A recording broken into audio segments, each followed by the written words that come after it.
Olá, o Ciência é Tudo já está no ar. Eu sou Lilian Reis e por aqui a gente segue com as retrospectivas nessa virada de ano. E hoje a gente relembra trechos de episódios do Ciência é Tudo sobre temas importantes e atuais. Saúde, pandemia, tecnologia e desenvolvimento, tudo isso reunido num mesmo programa. Tudo pronto aí? Então vamos juntos!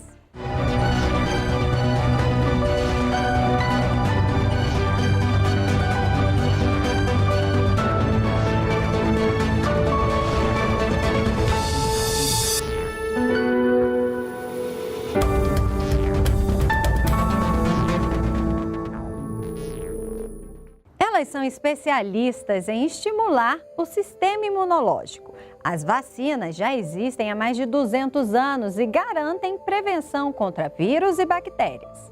Mas a produção de uma vacina realmente eficaz é complexa, envolve diversas etapas de produção e de testes e pode levar anos para ser produzida em larga escala.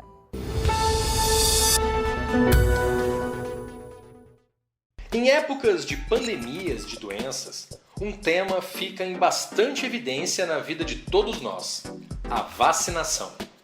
Basicamente, uma vacina serve para proteger as pessoas contra doenças infecciosas, que podem ser contraídas por vírus ou por bactérias. Cada vacina tem um objetivo diferente em como estimular o sistema imunológico das pessoas. A primeira vacina que se tem registro na história surgiu em 1796, quando o médico britânico Edward Jenner desenvolveu uma forma de imunização contra a varíola. Ele descobriu que ao expor uma pessoa à versão bovina do vírus, ela tinha inicialmente reações leves, mas com rápida recuperação, e mais tarde desenvolvia imunidade contra a versão humana da doença. A segunda geração de vacinas foi introduzida na década de 1880 pelo cientista francês Louis Pasteur, que desenvolveu vacinas contra o cólera e o antrax.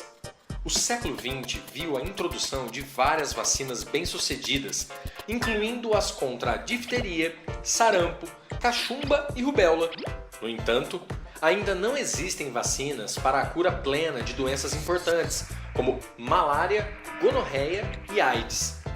Existem vacinas que são compostas pelos próprios agentes infecciosos e eles continuam vivos no produto final, mas são atenuados, enfraquecidos, para que a pessoa que recebe a dose apenas consiga produzir os anticorpos necessários para ficar imune a determinada doença. Outras vacinas usam os mesmos micro-organismos, só que mortos. O tempo para a produção das vacinas não é curto. Em média, costuma ser necessário cerca de 5 anos para que uma nova vacina seja aceita pelos órgãos sanitários. E é por isso que durante este período, os vírus podem sofrer mutações, sendo necessário que a gente tome mais de uma dose da mesma vacina ao longo da vida, como a da gripe, por exemplo. Seja de gotinha ou por uma injeção, as vacinas continuam sendo uma evolução científica fundamental para evitar a propagação de doenças e garantir, assim, a prevenção contra vírus e bactérias que ainda fazem parte do nosso cotidiano. No Brasil, é real a possibilidade de uma segunda onda da pandemia, quando uma região quase zera o número de casos de contaminação e depois registra um grande aumento que se mantém estável. Mais do que nunca é preciso colocar em prática métodos de proteção, como lavar as mãos, usar as máscaras e manter o distanciamento social.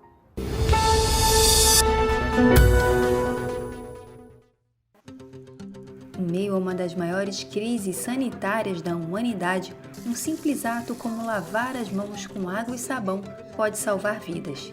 Segundo a Organização Mundial da Saúde, essa é uma das principais formas de prevenção contra o novo coronavírus e outras doenças respiratórias como gripes e resfriados. Mas você sabe como essa combinação de água e sabão pode nos proteger? O sabão possui moléculas capazes de romper a membrana de gordura que envolve o vírus e assim o elimina mecanicamente de nossas mãos. Esse conhecimento valioso nesses tempos de novo coronavírus só foi descoberto no final do século XIX por um médico que trabalhava em um hospital de Viena, na Áustria. Naquele momento, a comunidade científica não deu muita atenção para o que ele alertava, mas ele foi capaz de diminuir as mortes de gestantes em uma maternidade simplesmente pedindo aos médicos para lavarem suas mãos. Na época, a ciência ainda não tinha o conhecimento sobre os vírus, mas já ali a medicina apontava a importância da higienização das mãos. Outra medida importante que pode prevenir o contato com o vírus é o isolamento social, é o que enfatiza a médica e pesquisadora da Fiocruz, Margarete Dalcomo. O Brasil tem duas armas poderosas para enfrentar a epidemia do Covid-19. Nós temos as recomendações oficiais e mais do que corretas de manter o isolamento social e nós temos o SUS, que é a quem caberá dar resposta robusta ao maior número de casos que vão demandar assistência, quer na rede básica de saúde, quer na rede mais sofisticada daqueles pacientes mais graves que vão demandar terapia intensiva. Nesse sentido, os hospitais de campanha e todas as outras medidas que estão sendo feitas, nós pudemos nos espelhar com o tempo necessário nos países que nos antecederam nessa epidemia. São medidas, portanto, corretas e nós esperamos usá-las o mínimo possível na medida em que o isolamento social seja respeitado adequadamente. O que precisa é uma conscientização maior das pessoas, entendendo que não há nenhuma outra maneira mais eficiente do que manter a ausência de contato entre pessoas para diminuir a transmissão de uma doença que é muito facilmente transmissível e que não é de uma pessoa para outra, e sim de uma pessoa para cada 3 outras. Essas são as medidas mais importantes. Para a comunidade científica, o isolamento social é a medida mais eficaz para prevenir que muitas pessoas adoeçam ao mesmo tempo, indo além da capacidade do nosso sistema de saúde. Mas se for preciso sair de casa para alguma emergência, como ir ao supermercado ou farmácia, a recomendação nesse momento é usar máscaras de pano. Outro cuidado importante para se proteger não só contra o novo coronavírus, mas contra outras doenças respiratórias é manter uma alimentação equilibrada com verduras, legumes e frutas. E não esquecer de beber bastante água. Além disso, para manter o corpo e a mente sã, é recomendável praticar atividade física dentro de casa. Tudo isso é importante para baixar os níveis de ansiedade e estresse, que também podem afetar nosso sistema imunológico. A rotina de um astrônomo envolve laboratórios e agências espaciais, mas também muitas fórmulas e cálculos.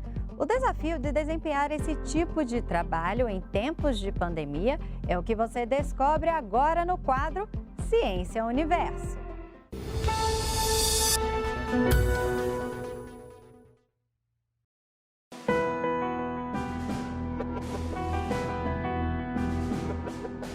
Quando a gente pensa na rotina de trabalho de um astrônomo, já imagina logo grandes telescópios, observações do espaço e imagens inacreditáveis do universo.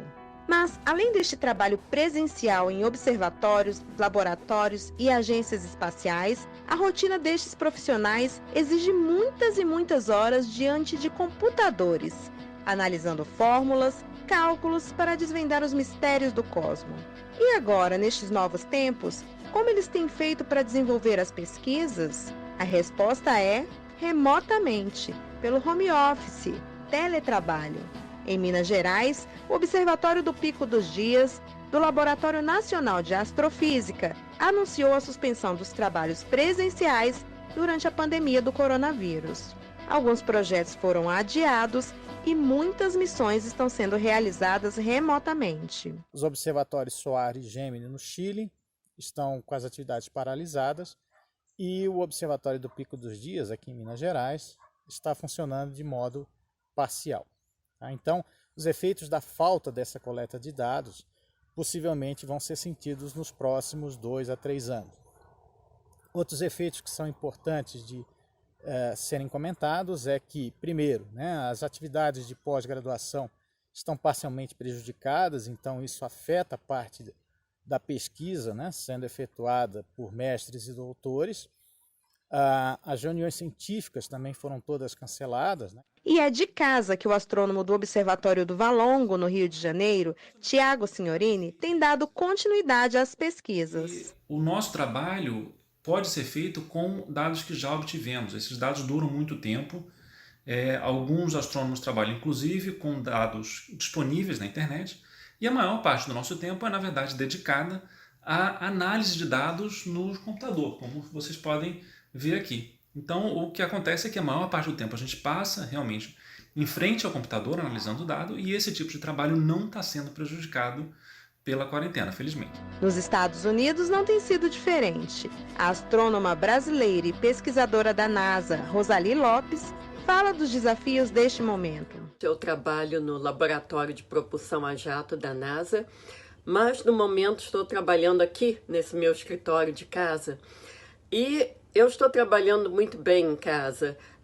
Aliás, foi um pouco de surpresa para mim, porque antes eu nunca gostei de trabalhar em casa, eu sempre preferi ir para o escritório. Mas agora, com essa crise, eu descobri que trabalhar em casa é muito bom, muito sossegado. Eu tenho a companhia das minhas gatas, então está indo muito bem para mim. Felizmente, todo o meu trabalho eu posso fazer em casa. E enquanto astrônomos do mundo inteiro trabalham em casa com os dados já coletados sobre o universo, o Museu de Astronomia e Ciências Afins, que fica no Rio de Janeiro, aposta na divulgação científica. As equipes de cientistas têm, de casa, feito lives e divulgado projetos como Marte em Casa. A iniciativa inclui tour virtual pelo museu, além de debates com astrônomos pela internet, até exposições virtuais. Mais informações em www.mast.br.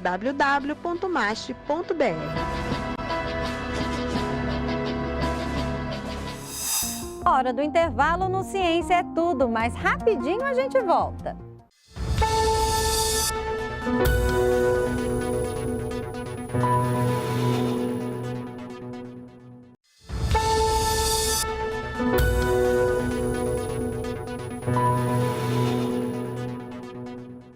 Estamos de volta com Ciência é Tudo. Os satélites podem ser utilizados com diversas finalidades. Além de facilitarem a comunicação ao fazer a distribuição do sinal de TV, internet e telefone, também são fundamentais na previsão do tempo e na observação da Terra. Um satélite é todo objeto que gira em torno de um corpo no espaço pela ação da gravidade. Planetas e estrelas podem possuir vários satélites, chamados naturais. A Lua, por exemplo, é um satélite que gira em torno da Terra, sem a necessidade da ação humana. Já os satélites artificiais são dispositivos complexos, construídos para funcionar no espaço ao redor da Terra. Para chegar até a órbita, o satélite é lançado por meio de um foguete. Algo importante a ser considerado é o local de lançamento. Quanto mais próximo da linha do Equador, mais fácil e menos custoso é o lançamento. Um satélite orbita o planeta quando a sua velocidade é equilibrada pela força da gravidade da Terra.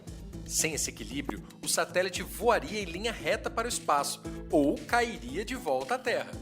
Eles podem ser geoestacionários, ou seja, se movem na mesma direção e na mesma velocidade que o planeta está girando, dando a impressão de estarem parados. Ou são polares, quando ficam viajando entre os polos norte e polo sul da Terra. Existem satélites de várias formas, tamanhos e utilidades.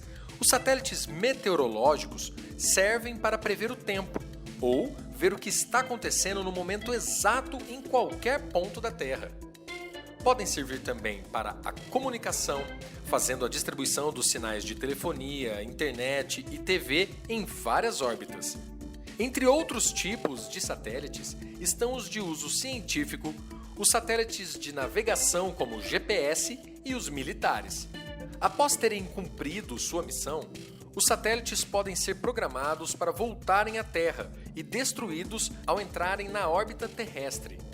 Porém, Alguns ficam vagando eternamente pelo espaço na órbita chamada cemitério e criam o lixo espacial, um desafio que ainda precisa ser resolvido pela tecnologia. A tecnologia utilizada no GPS, Sistema de Posicionamento Global, depende de uma rede de satélites interligados.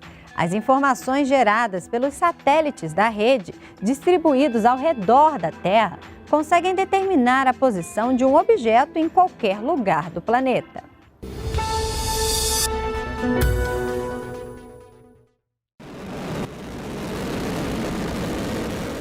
Desde o lançamento do Sputnik em 1957 pela antiga União Soviética, milhares de satélites já foram lançados à órbita do planeta Terra. De lá para cá, os lançamentos tiveram diversas missões, das astronômicas às militares. Mas uma delas, em especial, conseguiu responder a uma antiga questão da humanidade. Onde estamos localizados no globo terrestre?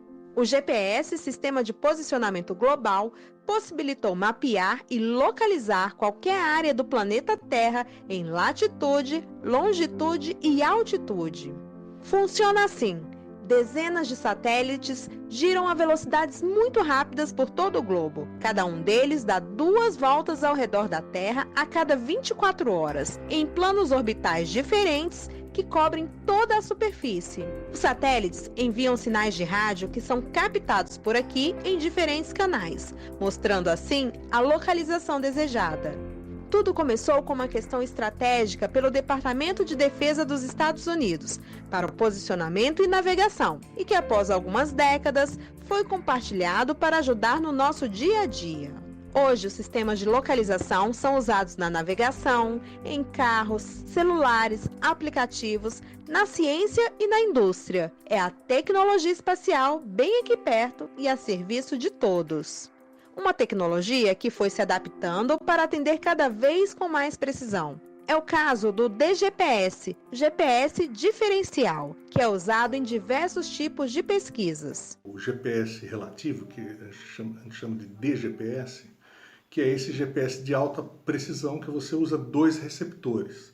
Então você coloca um receptor na base, que é um ponto conhecido, de latitude, longitude e altitude conhecida, e o outro ponto você coloca no lugar que você quer determinar as coordenadas. Esse sistema ele é altamente preciso, tem precisão de ordem de milímetros, de 1 milímetro, né? Ele é milimétrico. E ele é muito usado em engenharia, em topografia, para fazer levantamentos topográficos. Ele também é muito usado na pesquisa científica, pelo fato do GPS ter um sinal de tempo de alta precisão. E aqui, hoje, no nosso cotidiano, em meio a uma pandemia, os sistemas de localização têm sido utilizados no combate ao coronavírus. A ESA, Agência Espacial Europeia, anunciou nos últimos tempos alguns aplicativos que têm ajudado a mapear aglomerações e até a rastrear casos de contaminações. O Crowdless, por exemplo, utiliza dados de satélites e tecnologias de inteligência artificial para mapear o distanciamento social. Pelo aplicativo que rastreia a mobilidade dos celulares, é possível saber se alguma região para a qual deseja sair registra aglomerações. Outro app que deve ser lançado em breve está de olho nos ciclistas. Com o uso dos satélites de observação da Terra e dados sobre a infraestrutura das ciclovias, vai mostrar a melhor rota para quem quer fugir das multidões, de bike. Em outra iniciativa, um laboratório móvel chamado de BeLife foi levado para a Itália para diagnosticar casos da Covid-19 entre profissionais da saúde. Ele utiliza tecnologias espaciais para mapear os resultados positivos. O laboratório móvel conta com uma comunicação em tempo real e com um sistema de geolocalização via satélite que permite um mapeamento epidemiológico.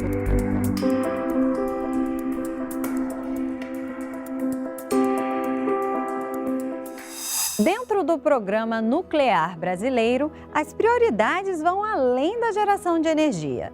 A construção do reator multipropósito, por exemplo, tem o objetivo de aumentar o acesso da população à medicina nuclear e dar autonomia ao país na produção de radiofármacos.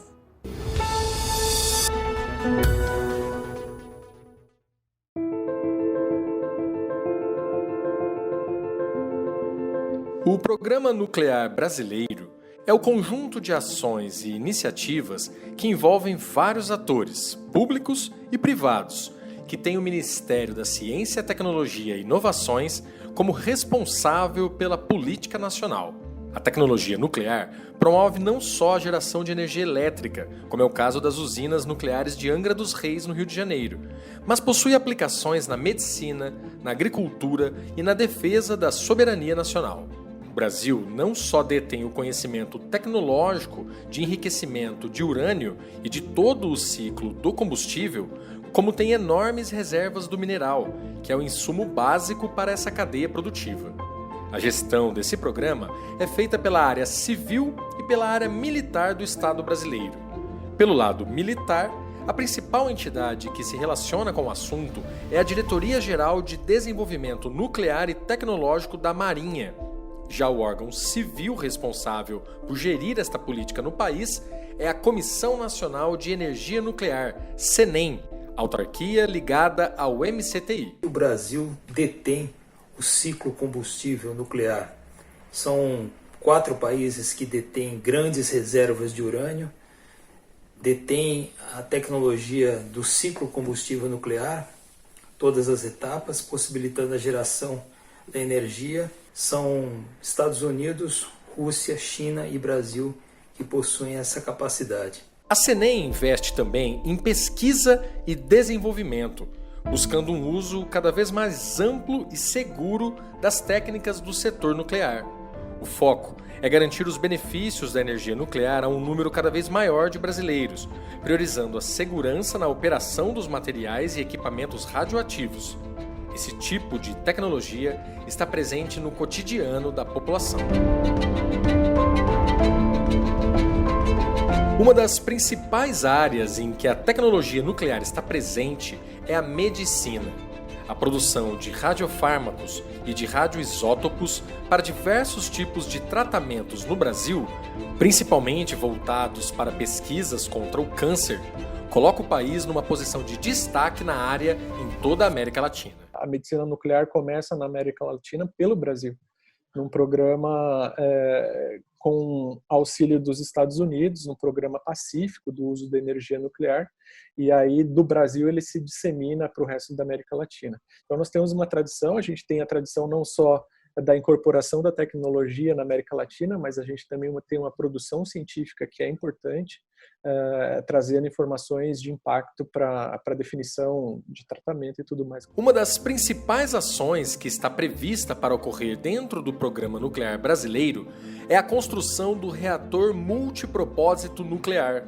O reator deverá ser construído na cidade de Iperó, em São Paulo, e tem como principal foco aumentar a produção de radioisótopos e ampliar a capacidade de atendimento da medicina nuclear no país. Quando a gente fala de depender de importação, a gente não fala só na disponibilidade dessas medicações no país, mas a gente fala em preço também, em custo disso. Então a variação cambial nos afeta muito, tudo isso torna todo esse processo bastante complexo. Então ter o reator multipropósito funcionando no país, ele vai nos trazer independência do mercado externo para essas medicações tão importantes para a medicina nuclear. E principalmente ampliar o acesso à nossa população, que não pode estar restrito a só aqueles pacientes que têm convênio, a só os pacientes que podem pagar esses procedimentos de forma particular. O que a gente quer é justamente que ele esteja disponível no SUS.